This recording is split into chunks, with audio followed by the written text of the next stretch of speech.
എടി ചെത്തി മുല്ലേ ചെമ്പരത്തി അത്തം പത്തും കൊണ്ടോരുത്തി മുത്രത്തെത്തി പത്രക്കെത്തി ഓണത്തിരുവോണക്കാലമെത്തി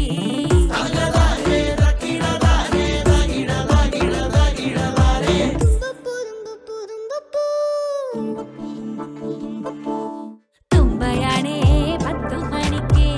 അത്തമെത്തേടൊത്ത നടുക്കെ ചെത്തിയാണേ നല്ല വിധിയെ മുറ്റത്തുള്ള ഭാഗ്യവതിയെ ചെമ്പരത്തി കൊണ്ട് താഴി വെക്ക് നന്ദ്യാർ വട്ടത്തിൽ കണ്ണെഴുത്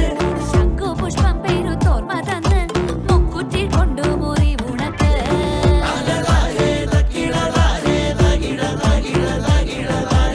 ഓണമെത്തി എടി കുഞ്ഞു ചെത്തി ഓണമെത്തി എടി രാജമല്ലി ഓണമെത്തി